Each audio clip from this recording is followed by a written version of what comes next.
When you're a child, anything and everything is possible. The challenge so often is hanging on to that as we grow up. And as a 4-year-old, I had the opportunity to sail for the first time. I will never forget the excitement as we closed the coast. I will never forget the feeling of adventure as I climbed on board the boat and stared into her tiny cabin for the first time. But the most amazing feeling was the feeling of freedom, the feeling that I felt when we hoisted her sails. As a 4-year-old child, it was the greatest sense of freedom that I could ever imagine. I made my mind up there and then that one day, somehow, I was going to sail around the world. So I did what I could in my life to get closer to that dream. Age 10, it was saving my school dinner money change. Every single day for 8 years, I had mashed potato and baked beans, which cost 4p each, and gravy was free. Every day I would pile up the change on the top of my money box, and when that pile reached £1, I would drop it in and cross off one of the 100 squares I'd drawn on a piece of paper. Finally, I bought a tiny dinghy. I spent hours sitting on it in the garden, dreaming of my goal. I read every book I could on sailing. And then eventually, having been told by my school I wasn't clever enough to be a vet, left school age 17 to begin my apprenticeship in sailing. So imagine how it felt just 4 years later to be sitting in a boardroom in front of someone who I knew could make that dream come true. I felt like my life depended on that moment. And incredibly, he said yes. And I could barely contain my excitement as I sat in that first design meeting, designing a boat on which I was going to sail solo non-stop around the world. From that first meeting to the finish line of the race, it was everything I'd ever imagined. Just like in my dreams, there were amazing parts and tough parts. We missed an iceberg by 20 feet. 9 times I climbed to the top of a 90-foot mast. We were blown on our side in the Southern Ocean, but the sunsets, the wildlife, and the remoteness were absolutely breathtaking. After 3 months at sea, aged just 24, I finished in 2nd position. I loved it, so much so that within 6 months, I decided to go around the world again, but this time, not to race, to try to be the fastest person ever to sail solo non-stop around the world. Now, for this, I needed a different craft. Bigger, wider, faster, more powerful. Just to give that boat some scale, I could climb inside her mast all the way to the top. 75 foot long, 60 foot wide. I affectionately called her Moby. She was a multi-hull. When we built her, no one had ever made it solo, non-stop round the world in one, though many had tried. But whilst we built her, a Frenchman took a boat 25% bigger than her. And not only did he make it, but he took the record from 93 days right down to 72. The bar was now much, much higher. And these boats were exciting to sail. This was a training sail off the French coast. This I know well because I was one of the 5 crew members on board. 5 seconds is all it took, from everything being fine to our world going black as the windows were thrust underwater. And that 5 seconds goes quickly. Just see how far below those guys the sea is. Imagine that, alone, in the Southern Ocean, plunged into icy water thousands of miles away from land. It was Christmas Day. I was forging into the Southern Ocean underneath Australia. The conditions were horrendous. I was approaching a part in the ocean which was 2,000 miles away from the nearest town. The nearest land was Antarctica, and the nearest people would be those manning the European space station above me. You really are in the middle of nowhere. If you need help and you're still alive, it takes 4 days for a ship to get to you, and then 4 days for that ship to get you back to port. No helicopter can reach you out there, and no plane can land. We were forging ahead of a huge storm. Within it, there was 80 knots of wind, which was far too much wind for the boat and I to cope with. The waves were already 40 to 50 feet high, and the spray from the breaking crests was blown horizontally like snow in a blizzard. If we didn't sail fast enough, we'd be engulfed by that storm and either capsized or smashed to pieces. We were quite literally hanging on for our lives, and doing so on a knife edge. The speed I so desperately needed brought with it danger. We all know what it's like driving a car, 20 miles an hour, 30, 40. It's not too stressful. We can concentrate. We can turn on the radio. Take that to 50, 60, 70, accelerate through to 80, 90, 100 miles an hour. Now you have white knuckles and you're gripping the steering wheel. Now take that car off-road at night and remove the windscreen wipers, the windscreen, the headlights and the brakes. That's what it's like in the Southern Ocean.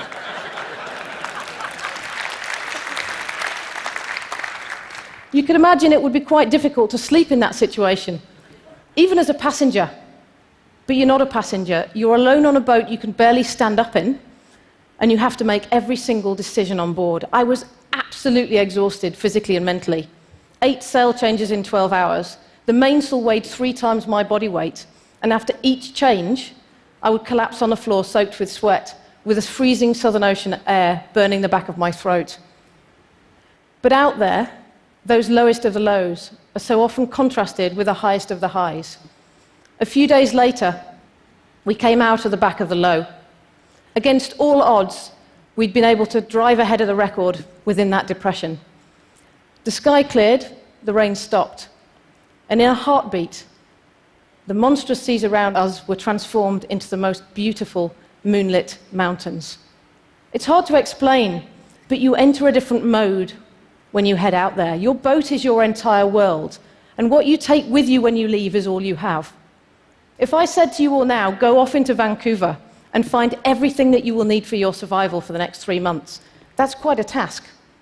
That's food, fuel, clothes, even toilet roll and toothpaste. That's what we do, and when we leave, we manage it down to the last drop of diesel and the last packet of food. No experience in my life could have given me a better understanding of the definition of the word finite. What we have out there is all we have. There is no more. And never in life had I ever translated that definition of finite that I'd felt on board to anything outside of sailing, until I stepped off the boat at the finish line, having broken that record.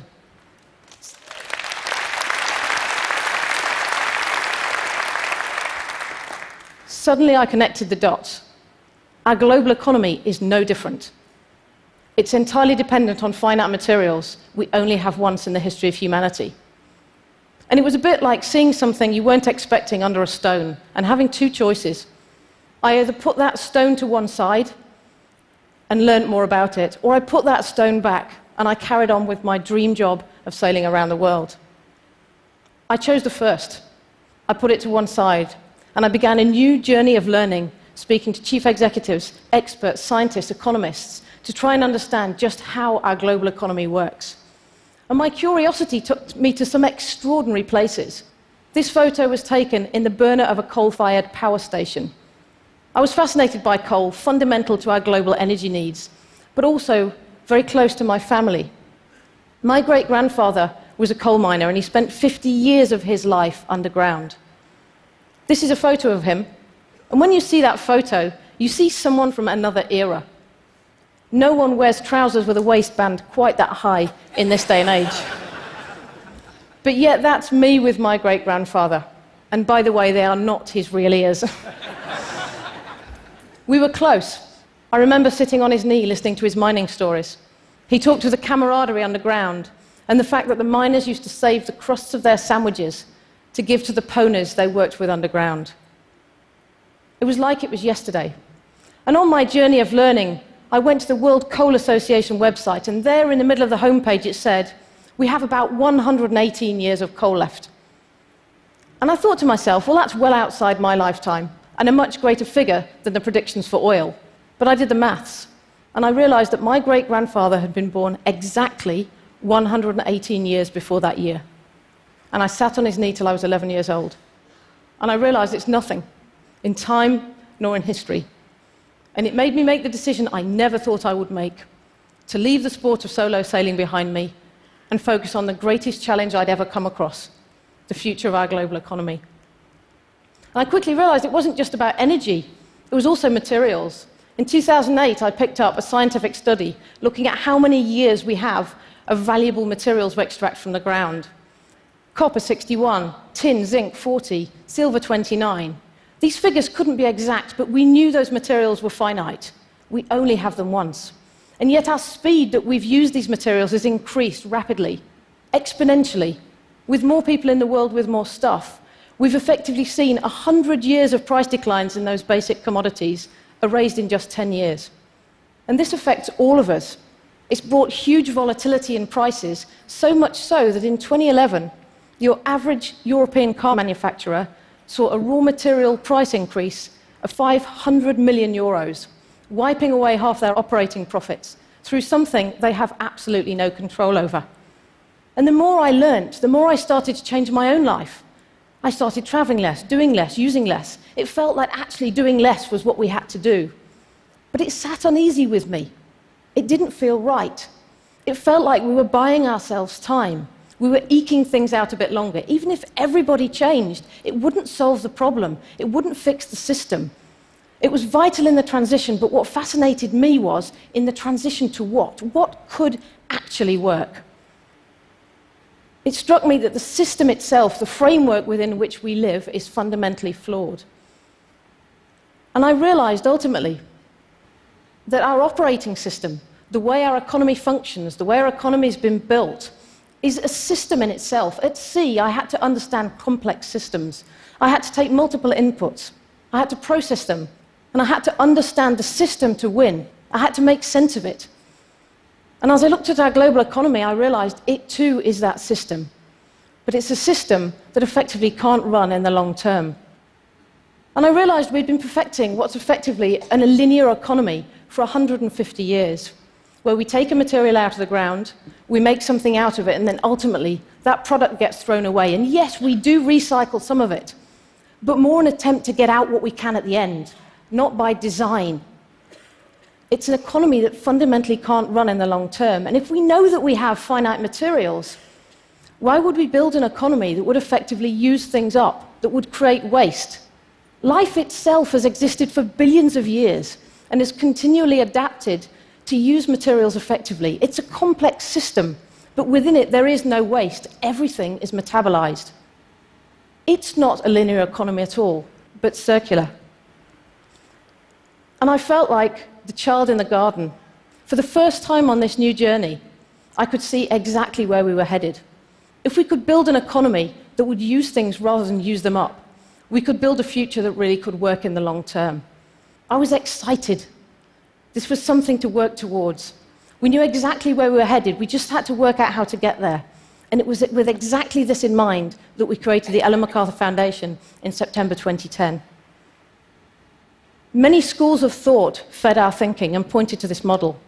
Industrial symbiosis, performance economy, sharing economy, biomimicry, and of course, cradle-to-cradle design. Materials would be defined as either technical or biological. Waste would be designed out entirely. And we'd have a system that could function absolutely in the long term. So what could this economy look like?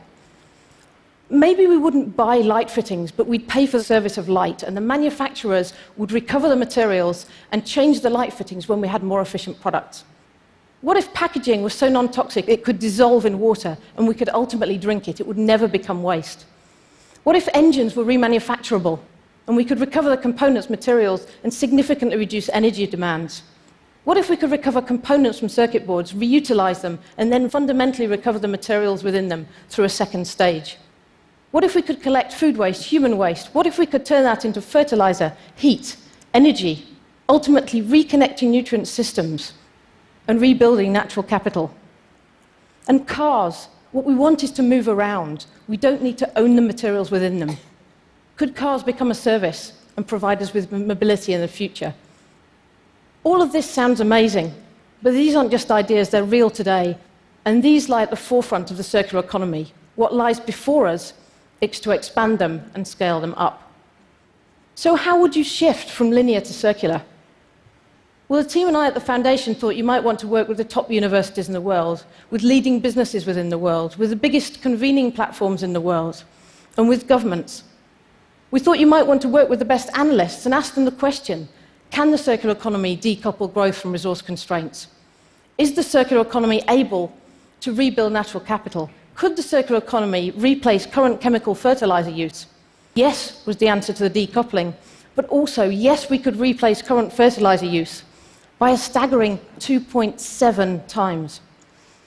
But what inspired me most about the circular economy was its ability to inspire young people. When young people see the economy through a circular lens, they see brand new opportunities on exactly the same horizon. They can use their creativity and knowledge to rebuild the entire system. And it's there for the taking right now. And the faster we do this, the better. So could we achieve this in their lifetimes? Is it actually possible? I believe yes. When you look at the lifetime of my great-grandfather, anything's possible. When he was born, there were only 25 cars in the world that had only just been invented. When he was 14, we flew for the first time in history. Now there are 100,000 charter flights every single day. When he was 45, we built the first computer. Many said it wouldn't catch on, but it did, and just 20 years later, we turned it into a microchip, of which there'll be thousands of in this room here today. 10 years before he died, we built the first mobile phone. It wasn't that mobile, to be fair, but now it really is. And as my great-grandfather left this earth, the internet arrived. Now we can do anything. But more importantly, now we have a plan. Thank you.